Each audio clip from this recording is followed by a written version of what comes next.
Joao Pedro. Joao Pedro, what did you do? Wait, are you guys sure that was Joao Pedro playing yesterday or Rema? Because at some point I thought Rema was playing instead of Joao Pedro. What was those banger from you yesterday, Joao Pedro? That was a banger. What a banger. Two bangers in your first start. Wow. Wow. I think right about now, Jackson's agent or anybody that is close to Jackson should be giving him the best advice now to be getting to start looking for a new club for himself, because this Joao Pedro that I'm looking at, he is not here to count bridge. Oh. He is not here to count bridges. Oh. Man is here to build bridges, not count bridges. Welcome to Stamford Bridge, Joao Pedro. Wow, what a game yesterday. What a game from Chelsea Football Club yesterday. Chelsea will be facing Real Madrid in the final of the Club World Cup on Sunday. Wow.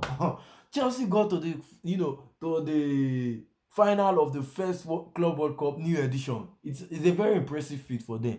It's a very impressive feat, to be honest. And I'm not even joining that crowd that is, oh, Chelsea have always been lucky. They played LAFC. There was Manchester City there. Manchester City. How come Manchester City allowed Al Hilal to beat them? Eh? There was Bayern there.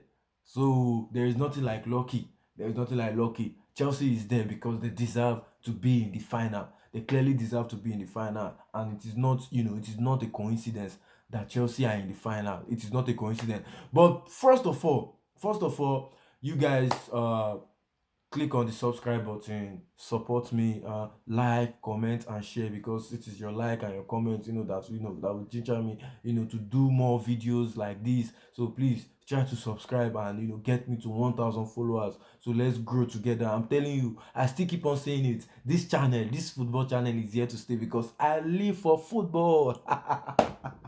Okay, guys. First of all, before we talk about Chelsea, can we just give it up for Fluminense? Let's give it up for Fluminense. This have been a wonderful tournament for them, and not just Fluminense, for South American football as a whole. South America Fluminense did not just make Fluminense proud. They made South American football proud. For being able to knock out two European. I think they were able to knock out two European. Okay, one European club from this competition, Inter Milan, who was a Champions League finalist and beating the most offensive team in Europe, Barcelona. So you see, it is very incredible. It is a very incredible feat, for Fluminense and for South American football as a whole. This just shows that South American football is not dead, and I don't know why this Manchester United, Arsenal, all these clubs in Europe don't go to this place to scout players. There are players there that you can scout. Flamingo midfielders that you can get for cheaper money. Fluminense, River Plate, Botafogo. This place, your sporting directors can try and explore this place. I'm talking to Manchester United sporting directors, and Arsenal sporting directors. They can try to explore this place. You get players for cheaper fees and everything, and they can turn out to be world class. Fluminense has just made us believe that South American football is still alive, and we should not look down on them. Congratulations to Fluminense, and congratulations also to Thiago Silva, legend of the game, top 10 midfielder of all time, top 10 center back of all time. This man, his longevity is something that needs to be studied. His longevity, 40 years old, captain Fluminense to the first edition of the Club World Cup semi-final. It is an incredible feat for him, and he's a Chelsea legend and also a PSG legend. So that means Thiago Silva is not just, did not just achieve an incredible feat in this tournament. He is also a legend of two of the clubs that are still in this tournament. One already advanced, to the final. So we cannot just downplay that. We can't just downplay that. You see that longevity, that consistency at the top. It is something that we cannot just overlook. Which is why I am going to place Thiago Silva in the top 10 center back of all time because he clearly, he clearly deserves to be there. And he's good. It's not as if he's some bomb defender that is just there because of his longevity. No, he's not just there because of his longevity. He's a good defender. He's good with the ball at his feet. He's a good passer. He's fast. So yeah, I think congratulations to him, congratulations to Fluminense, and congratulations also to South American football. Incredible, incredible tournament for them. At least I enjoyed some South American teams in this tournament. Fluminense number one. I enjoyed Flamengo too. I enjoyed Botafogo. I enjoyed some South American teams in this tournament. And yeah, it's very happy for them. Very happy for them. And very happy for Chelsea too. Wow. Chelsea. I still keep on saying it. Chelsea have one of the best midfield in that Premier League. But a lot of people are sleeping on that Chelsea's midfield. And I don't know why. Maybe because that midfield is yet, or maybe Chelsea as a whole, is yet to win something remarkable, something extraordinary. We cannot count the Conference League as a major trophy. It is not entirely a major trophy like that, but still I still feel that Chelsea have one of the best midfield in Europe, in the league, rather in the Premier League. And a lot of people are sleeping on that Chelsea midfield because take a look at Enzo Fernandez, a very good deep line playmaker. If not that he has been underutilized by what's his name, by Maresca, who wanted to turn him into a box crasher. You want to turn somebody that is capable of being one of the best deep line playmaker in the world into a box crasher. That is just you limiting him now. It's just you limiting. Although he has been fantastic in that aspect, crashing the box. He has the GA to show for it. But I still feel he was still, being underutilized, played as a box striker instead of being a DLP that he was meant to be, that he was actually signed for. And also, you see Caicedo, who is one of the best DM in Premier League. If not for me, I would say he's the best DM in the Premier League. You have Caicedo, and also you have the attacking midfield, the final third creator in Cole Palmer. Cole Palmer, one of the best attacking midfielder in the Premier League. So you see, people are sleeping on this midfield, and I don't know why. And then there's Lavia too there, and then there's Andre Santos.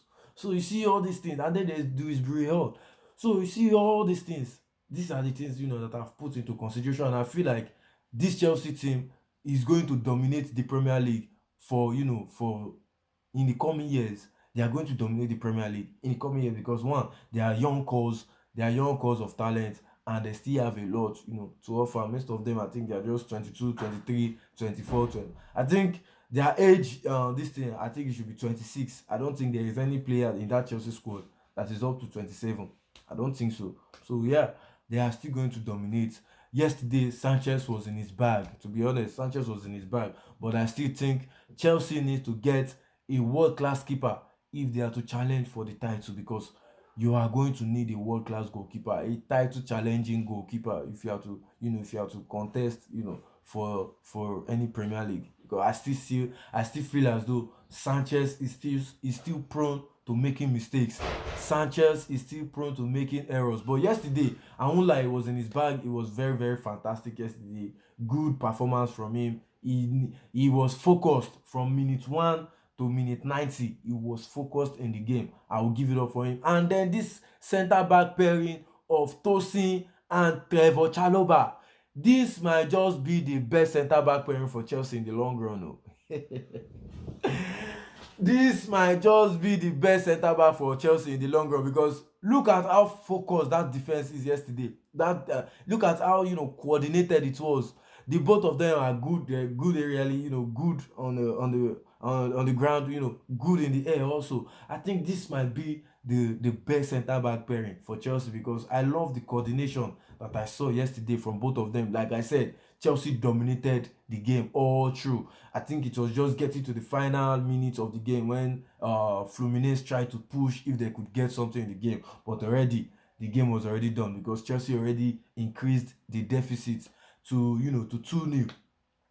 So that centre back pairing of Tosin and Chalobah, this could later be the future centre back pairing for Chelsea. It could later be the future centre back, but I will still keep paying attention. I will still keep paying attention.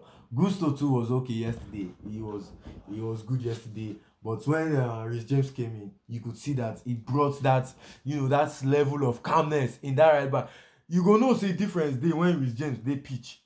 When Rhys James is on the pitch and when Malo Gusto is on the pitch, you will just know that there is difference. There is always going to be difference on the pitch. That is how much impact Rhys James still has in that Chelsea team. That is how much impact he has. Cucurella too was okay. Cucurella was okay, and so far so good in this tournament.